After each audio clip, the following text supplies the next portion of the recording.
Yo, what's up, YouTubers? It's your boy. I take you out, guy.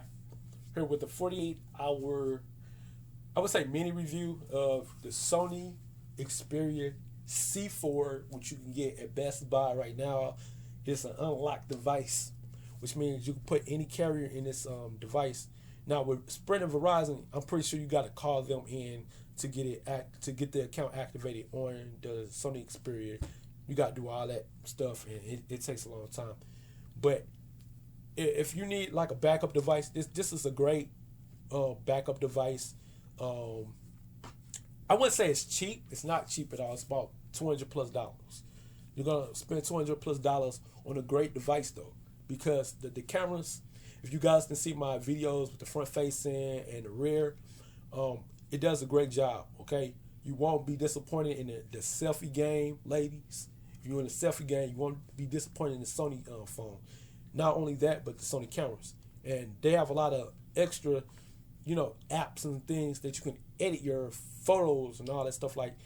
And of course, you know how to use Instagram, so go ahead and check that out.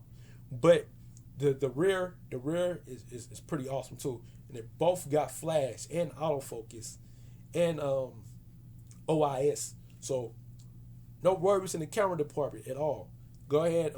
I got a review coming up. Go ahead and check it out. I'll leave a link in the description. You can check out the camera situation. Like I said, I got videos. I'll leave a link in the description about the videos. But I know a lot of you all probably want to know how well does this run. Well, let's go ahead and go into the settings real quick. I know you guys want to know the battery life and the screen on time. All right, I got 3 hours left on it. I've been using it all day. Got 3 hours left on it. And we're going to go to the battery usage. All right, I'm going to go to the screen. So, of course, probably getting on average 4 hours on screen on time. Fully charged 100%. So, and it says I've been using the screen 40%. So, it's probably average. And I mean, this is a mid-range. This is not a high-end device. It's mid-range. You get 2 gigs of RAM, 16 gigs onboard storage, but you can add up to 128 gigabyte SD card on the side, and I'll show you guys real quick. This is on the side. You can go ahead and put that up. So yeah, you can open it up, SD card and SIM card. I got my Project 5 data only SIM card on there, and yeah, I've been using it for the past 2 days. I have not used my Nexus 6. I use this just to let people know that other than Project 5, it's a little bit more powerful than what people think. And I use Google Hangouts to text and talk. But I also found out if you use this application called Opera Max, you can save data on like Twitter. You can save data on Twitter, WhatsApp, Vine, Instagram, like your news feed apps. Let's see what else. It's some radio apps like Slacker Radio, iHeart. I got iHeart. Fandango saves data. Your weather app saves data. So if you're on a data budget, get the Opera Max app right now. It's a new update. Get it. It'll show you how much data you have saved and all that types of sort. And another thing I noticed when I use text now, I can call and text actually for free. Even if I do have my data sim in here, because I have the Opera Max on, it actually works. Like I had no issues at all. I saved a lot of data. So I mean, you can get away with the Project 5 data only SIM card being your main data card. The only thing is you won't be able to use like switch from Sprint to T-Mobile or anything like that. You'll still have T-Mobile and Wi-Fi. That's the only thing. But Google Hangouts works great too. If you don't have Wi-Fi and you need to text and call somebody, it won't kill as much data as people think. That's only doing like video and probably MMS.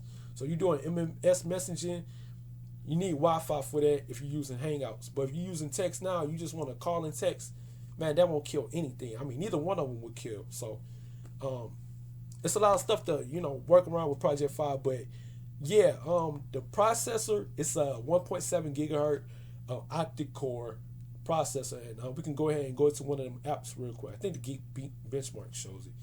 Yeah, so it shows you it's ARM, it's MediaTek, And I mean, if you guys see how I'm scrolling and things like that, it's like really, it's not bad.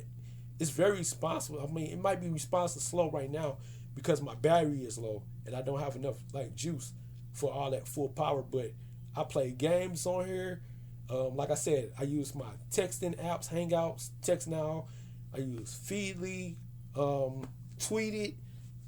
No issues, no problems, no lag. So if you guys were skeptical about MediaTek processors, it's the ARM Cortex 53 chip. It works great in the Sony phone. I don't know why a lot of people are dissing the MediaTek, and like I got the battery thing, and my heat average was like maybe 90 degrees. It wasn't even overheating, and I used this phone all day. So yeah, guys, 48 hours into it, I showed you about the storage, I told you about the cameras, told you about the processors, showed you how it work and run. I'm using Project Fi on it. I'm practically getting free phone calls and texts. I mean, this is like thus far like one of the best experiences on Android. And the thing is, this is on Lollipop 5.1. I'm not even on Marshmallow, and Sony has their own like answer to the Marshmallow type thing, or maybe it was before Marshmallow. But the power management, you got a lot of power management settings. You got the stamina, you got the ultra, you got the low, and then like it'll kill background data. Then you got app power consumption, so it'll report to you which apps are consuming the most power out of your battery, which is a smart thing. And I think Google really needs to pay attention to some of the details in other manufacturer settings over on top of like, stock Android. And it really didn't hurt Android at all. It really didn't. It's actually making it smarter. And that's what's, I think that's why a lot of people don't care about Android OS updates, because majority of the stuff like Android, like Google is bringing to Android, it's already on Android, just on different carriers. I mean, not carriers, but different OEMs and manufacturers.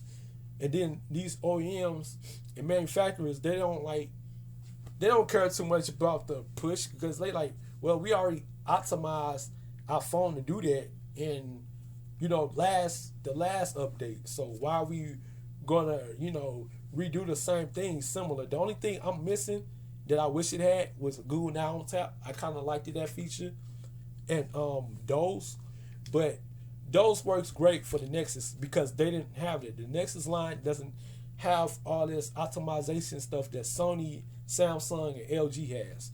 And I mean, that's what I kind of liked it about Samsung and stuff like that. It's just I don't like they skins. That's why I got stock Android. Like that's why I got the Google Now launcher as my my main thing, because I don't like Sony's UI skins or the themes. I don't like the themes. That's just me. I'm sorry, but every Android phone I get, I'm gonna get Google Now.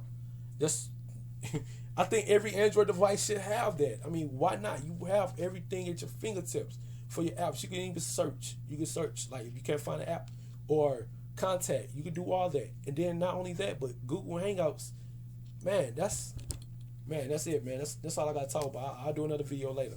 All right, man. This is 48 hours. SONY XPERIA, it's a go. Like my boy Flossy Carter, it's a go. All right, see y'all later, man.